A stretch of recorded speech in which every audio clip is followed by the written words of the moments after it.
still fall asleep through that. I guess. Dude, fighting off like medication is hard, and it makes you feel drunk when you do it. You're like, oh, I didn't mean to take that NyQuil. Oh, well, I guess I'm gonna be drunk for the night. Like, it makes you hella loopy. But okay, it looks like we're about done loading here. Frost will be the first map in this best of three. If that's not obvious enough already.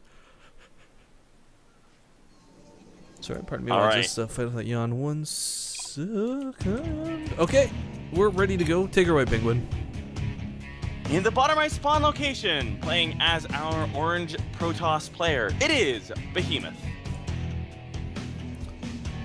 I read that name and I just can't help but think, not Dota, but Heroes of New Earth with its counterpart, Shockwave and whatever. Anyways, just put to the top right as I just go crazy here and delirious with my brain falling asleep. It's gonna be the red Zerg player, Apophis. As I do apologize for crazy rants, as they're bound to be abundant at this point onwards, guys. Cast a very long tournament this morning, and cast this now is not at all terrible. It's just like, oh, brain. Let's get through this, buddy. Well, 2 more series. I'm gonna go to bed after this as well. Gonna go back to bed rather, I think. First he was afraid. Yeah, he was petrified. I must say, oh god. He will survive. I must say though, these games today have been awesome. They've been really unorthodox, and unorthodox is fun. The 7 evolution chambers made it for me. Yeah, that was the best part of the day. No, but like, even like when I'm casting like WCS or whatever as well, like the best part is when you see something that is really weird and it just comes together and works. To be fair, the things that have been weird haven't really worked all too well for Behemoth yet, but they've still been fun to watch. Well, that's the nice thing again about lower league play. The thing is, what would otherwise be absolutely a terrible garbage scoff at it build, it becomes less useless and actually more effective against a player who's not hitting you with that crisp timing that would otherwise cancel the effectiveness of it. Same goes for Apophis. Like, if he gets Hydralisks out fast enough, all of a sudden Behemoth's Sentry Immortal all-in isn't that scary if it doesn't hit it at an appropriate timing. But yeah, we do need to nod to Behemoth. Of course, he had the Warp Prism tactics in his first series today. Maybe we'll try to implement them again. Maybe not after seeing how horribly it went for him. But again, that game was a lot closer than really it appeared. But small note here is Apophis playing really darn greedy, Penguin. Really darn greedy. Is. We have a 3 #4 pool opening coming on out for him, and Behemoth is going to scout this right away. How's he going to follow this up? He scouted it before throwing down the Nexus. He could Chrono Warp Gate and 4-Gate, but with the Overlord in his base, he's not really going to want to do that. And the downside too is like, you're forced to respond to greed with your own greed because, yeah, you're right. You can't, even if you go for 4-Gate, even that doesn't guarantee you a win. And that's what you have to do when you do something like that. But for Apophis, what's nice is like, if he does this correctly with a nice economy, healthy and early on, you can hold off most early aggression with mostly queens and good lane control plus scouting, but... Ooh, Behemoth, what are you doing up here, buddy? Okay, no, he's just hiding the probe. I thought he was going to do something cheeky. I was like, you don't have a forge, like what are you going to try and do with this? He could Pylon Rush. Proxy the forge. With pylons so that Apophis can't mine. No, dude, proxy the forge. Creates a wall off for the cannon. Nailed it. Done. Strategy. Meta. When are you gonna go win GSL? Don't listen to me, guys. It's a terrible idea. If anyone's listening to the VOD, it's like, hey, that sounds like it'd be kind of cool. Don't. Just don't. That's a stupid idea. But it's about as smart. It's about as smart an idea as making a 6 pylon wall and then putting cannons behind it. Oh man, that is another. Just let's not touch that with like a 9-foot pole type thing. But for Behemoth, right. I kind of, you know what, he did it as well. Like we could talk about these things like it's so unfeasible, but I would really like him to do Stargates on this map, even if it's just like 1 for the opener. I mean, Oracle's been improving better and better against Zerg lately. Because there was a time where you didn't even bother. You're like, oh, they got a queen. Like, we're not going to waste time with an Oracle. But people have figured out good ways to use them, and I would actually really like to see that out of Behemoth, if he's got the control for it. I like that he's going for the 4 gateways. 4-gate pressure is a great way to take advantage of somebody who plays overly greedy. But you need pylons for it. Dead. You need pylons for it. You can't just 4-gate across the map. That's unfortunate. That's actually a very, very critical kill off there because there's not very many units on the map for Apophis, and this buys him time to finish up that Roach War and get a Spine Crawler down. And well, Behemoth is adding on a Stargate now, just like you said, and I actually really like the Stargate follow-up to this, but he hasn't been able to do any damage to the Stargate because he 2 has no pylon. Stargates on the way. Oh, wow. Okay. So it's probably gonna be those Void Rays again, Yep. which, not bad. Apophis might not have the know-how to go for that quicker Hydralisk stand to deal with this, or Infestors more importantly, but of course he doesn't even have a layer, so none of these options to deal with Void Rays are actually available to him yet. Although the layer, while delayed, isn't like super late and you're like, wow, what an idiot. Like, he'll get that in appropriate timing, but unfortunately Spore Crawlers are not the way to go against Void Rays. Queens are actually pretty darn good to go against Void Rays, but he's not gonna scout any of this anytime soon. I don't think there's even an Overlord nearby.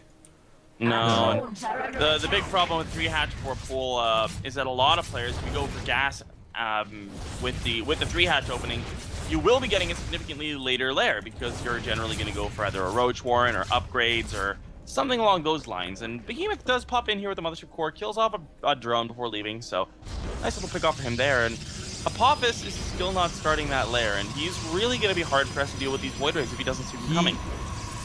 Like, okay, for legitimate context, guys, Queens are technically better at dealing with Void Rays than Hydralisks are, so off of tier 1, he can defend, but he's only building enough Queens for Larva Injects right now. He's not even thinking about, like, oh, there could be Void Rays. And Yeah. if he decides to get aggressive with his own Roaches or something, well, guess what? Again, Void Rays. So there's nothing off of tier 1 that is going to deal with this effectively. Yeah, and I mean, there's no creep spread to join up the bases either, so it's not like you can just join up all of his Queens and go for it there. And try to hold off with those Queens like that. And the problem now is that, well, there's going to be more and more Void Rays popping out. There's going to be 3 in a second. There's another one already queued on up. And with 2 of them coming out at a time, if Behemoth gets up to like 6 or 8 Void Rays without that being scouted, there is no answer. He only needs 4 to kill the hatchery. I mean, Oh, it's seen. yeah, it's been revealed, but still, like I said, he only needs 4 to move across the map. He brings the Mothership Core with him. He can always recall. I think for Apophis, this could be problematic. He's making an extra queen right now, but that's an extra queen. He'll have 3 in total at the natural, which I guess might help. Not without transfuse. There is energy for 1 transfuse. But this is the problem. He's coming with 3 Void Rays instead of 4. There are some magic numbers in StarCraft 2, guys. Void Rays are they're not exactly as explicit as say Marines are, but ooh, why is he not involved in this other queen? Why is he not involved with the 3rd queen? And again, we have Behemoth charging up on the Queens, which is completely useless. It's useless, but this might be irrelevant. He's just taking out all the anti-air. Yeah, it is irrelevant, but it is, like, for the viewers, it's important to know that that does absolutely nothing. Don't do that, guys. It's a waste of the cooldown because it takes a long time to come off. When he goes towards the main, unfortunately, there will be some Spore Crawlers waiting for him, but Void Rays with Prismatic Alignment off of cooldown tear through Spore Crawlers. If he comes in from left and moves toward the right, he'll just Prismatically align and melt them down in a matter of seconds. He could alternatively just go for the 3rd. Cooled down. He could engage, but there is another attack coming down to the 3rd base of Behemoth, but this just isn't a very strong attack out of Apophis. Just a few Roaches and a few Lings. No. Is there anything on the ground? I don't know if there is enough to hold this. He's prismatically aligning again. He's been listening to too much Grubby is what's going on here. For those who don't know, Grubby just had a silly video explaining like prismatically aligning against anything being good. But he'll knock down another hatchery. There's nothing here to defend it. More importantly than that, he'll kill the Hydralisk down on top of this. He's got to focus the hatchery though. There we go. Now the hatch. He can still fight those Hydras. He should fight those Hydras. He should. I don't know why he's running. He's got the numbers. This is a really stupid yield of a fight. But okay, gives it back. But yeah, sorry. yeah, I shouldn't. Is going to be able to hold. I shouldn't like start saying stupid like we're judging this guy or anything like that. But legitimately though, if you take out those 3 like the thing about Hydralisk guys, they rely on high numbers to be effective against anything. So if you've only got like 7 in total.